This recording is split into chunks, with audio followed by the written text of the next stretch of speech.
Brake bias is a term given to the proportion of braking force that goes to the front and rear wheels, and changing it can have dramatic effects on how your car behaves. On most cars in iRacing and other sims, you can adjust brake bias whilst out on track anytime you like, using controls that you've set to your wheel or your buttons. Learning to adjust your car's brake bias multiple times per lap to suit each corner type is an easy way to gain time and consistency. However, if you're thinking, hang on a minute, I'm barely able to string laps together without spinning or going off course, let's get that sorted before throwing in things like brake bias, then stop right there, because incorrect bias could be causing you these problems, and if you make the small effort to get comfy with changing brake bias, it could really help you out. Before you can experiment with brake bias, you'll need to ensure you have set your buttons for doing so in your options menu. Look for the button bindings to set a button to increase bias and a button to decrease bias. In iRacing you can see your current brake bias in the F8 black box represented by a percentage, which will move up and down when you press your bias buttons. It's also visible on some car dashboards in game, or if your field of view cuts off the dashboard, you could use a phone dashboard on your actual desk to display your brake bias while you drive. Whatever you use, being able to see your brake bias will be important, as you'll start to memorize your bias settings. And if this is starting to sound like hard work, then it is time for a little bit of a pep talk.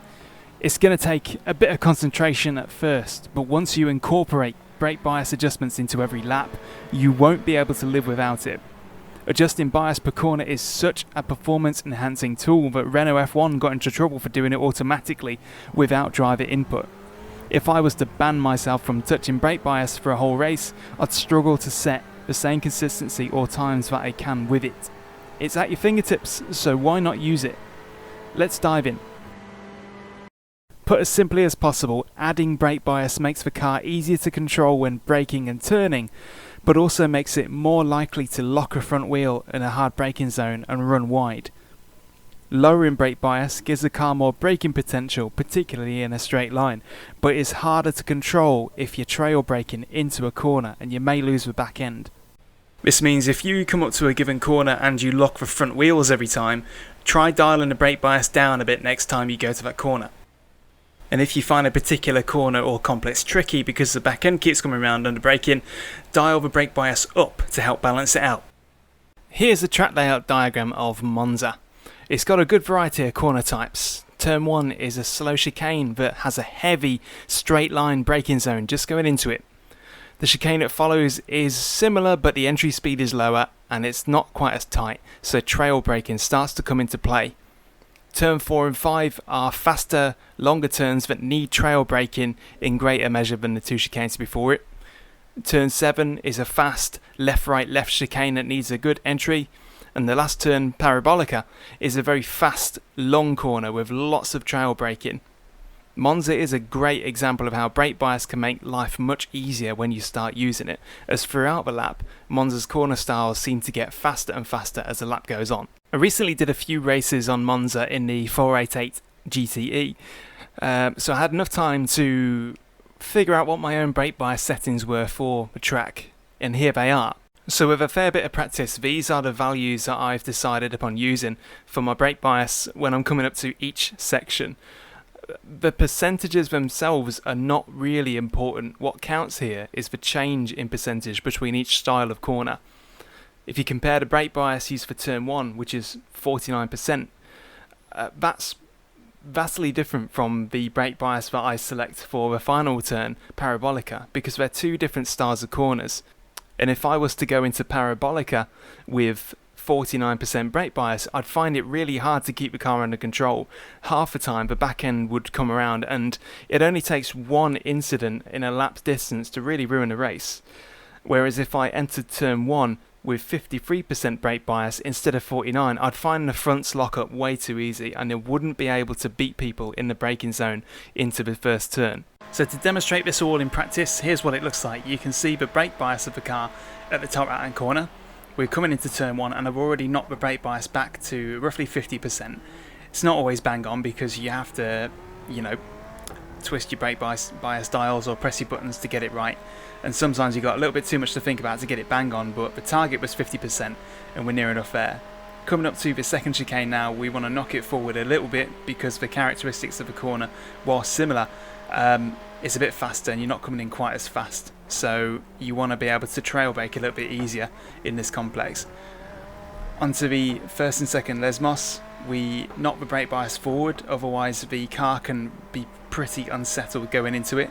So we want to add a bit of stability to the front by knocking the brake bias forward by adding percentage. Coming up to the third chicane, after this pretty long straight, we've got plenty of time to just tick the brake bias down a little bit, because I prefer to have a little bit extra turning on this pretty fast left right left chicane. So we knock it down another percent, we turn in, we get through the chicane, and we come out the other side. Now we're heading up to Parabolica, which is the heaviest trail braking zone of the entire lap for me. So I want to knock it forward or increase the percentage by, you know, a percent and a half to around 52.5%. And because it's quite a long trail brake, comparatively speaking, adding brake bias, increasing that percentage, means that the car is quite planted. It might come at a cost of a little bit of understeer, but it helps me nail Parabolica time after time without the car feeling unsafe or slidey. Remember I said to ignore the bias percentages themselves on that Monza diagram and focus on the differences per section instead. This is because each car type, be it Formula GT and so on, have a different baseline bias value which is considered normal for that car. For example, let's say the setups for the Ferrari 488 GTE have a neutral bias setting of around about 51%. In the BMW M8 GTE it might be 52%, in the Ford GT it'll be 49%, and the Porsche 911 GTE has a baseline bias value of around 57%, which is completely different. So if you were to go out in the Porsche GTE at Monza and try and use the exact brake bias settings that I showed you in the Ferrari 488 GTE in the Monza diagram, it's going to end up in disaster. So I encourage you to start off with the neutral value that you find already in the setup that you've loaded up for the track, and just tweak it slightly to try and make every corner work best for you.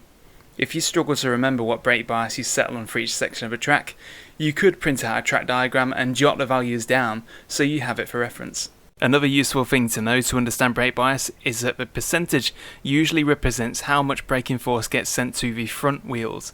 So a 50% bias readout means an equal split of braking force front and back.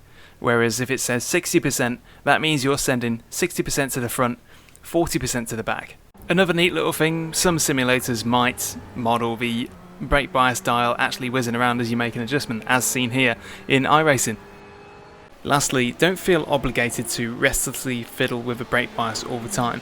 At Monza I make a good 4 or 5 adjustments per lap, but at Le Mans I only make an adjustment twice per lap, because that's all I feel it needs.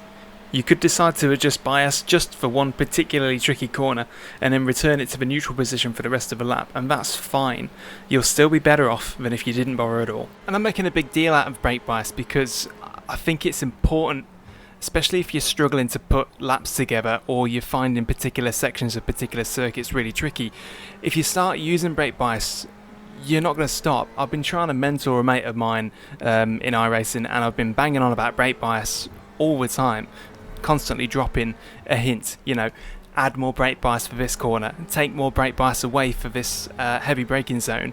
And now he understands what brake bias is for and how it can actually help you out loads when you're getting the hang of a track and really starting to shed the time.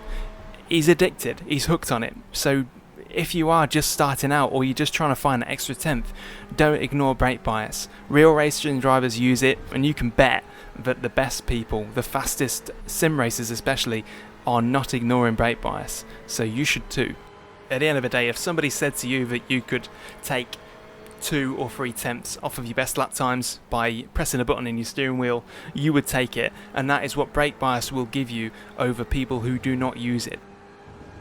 If you haven't dabbled with brake bias on the go before now, then I hope this video inspires you to give it a try, because it is so useful for tuning out instability and front brake lockups, and will definitely help you nail each trap that little bit more.